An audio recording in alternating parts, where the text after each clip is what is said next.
So let's just get right to it. Is AI making us dumber? I mean, we hear all the time how it's going to make us smarter, faster, more creative. But what if the opposite is true?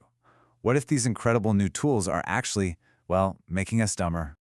And look, on the surface, the answer seems like a no-brainer, right? Of course it can help us learn. I mean, you've got a personal tutor in your pocket that never sleeps, one that can break down super complex stuff like quantum physics. The potential it's huge, and there's always a but, isn't there?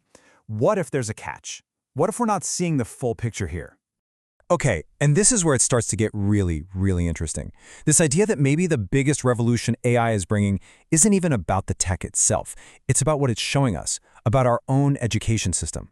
It's like it's holding up this giant mirror, forcing us to see that, for a long time now, we've been totally focused on the wrong thing. We've been rewarding the final grade, that shiny A+, way more than the actual process of, learning.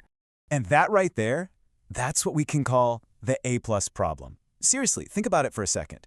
If the only thing that really matters at the end of the day is getting the grade, why would you take the long, scenic route, the one with all the struggle and, actual thinking, when there's a super fast, direct flight just waiting to take you there?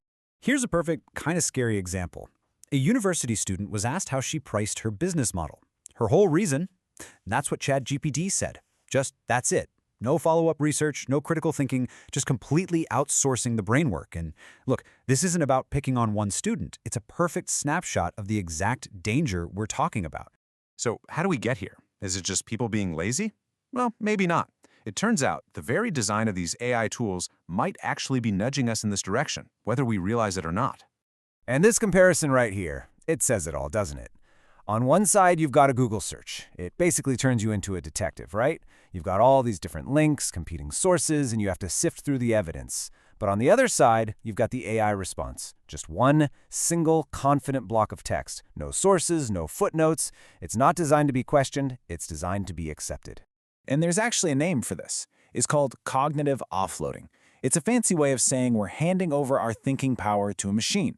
And let's be real, we all do this. You do it when you just blindly click that first link on Google. It's exactly what's happening when we take an AI's answer as gospel, as the final word. You know when you try to unsubscribe from an email list and it feels like they've designed it to be an impossible maze? That's what designers call a dark pattern. And you could make a pretty strong case that the way AI gives us these perfectly smooth, super confident answers is its own kind of dark pattern. It makes getting a result so easy, so seamless, that we don't even pause to think, wait a minute, is this even right? And look, before we start thinking, oh, this is just a problem for students, let's get real for a second. The path of least resistance? It's tempting for everybody. That includes people who've been professionals for decades. And we actually have the data to back this up. A study of over 300 professionals found something pretty wild. Take a look at this. Nearly 70% said they were putting in less mental effort on basic knowledge and comprehension tasks when using AI. But here's the kicker. Around 60% said they were even thinking less during analysis.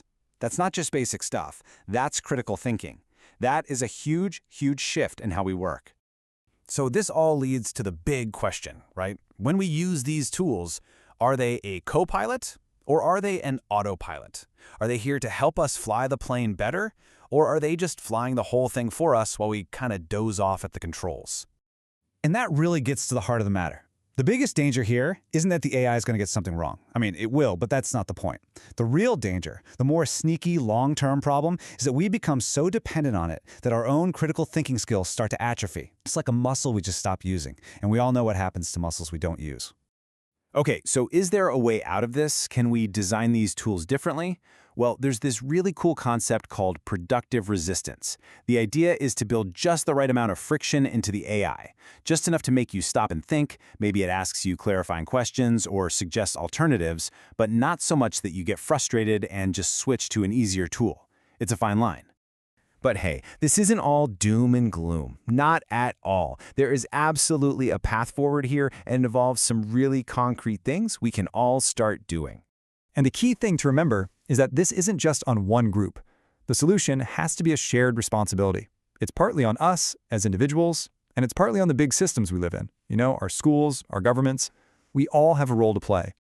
So, for us as individuals, a good way to think about it is like a fitness approach. First, you got to know your equipment, right? Understand what these large language models are actually good at, and maybe more importantly, what they're terrible at.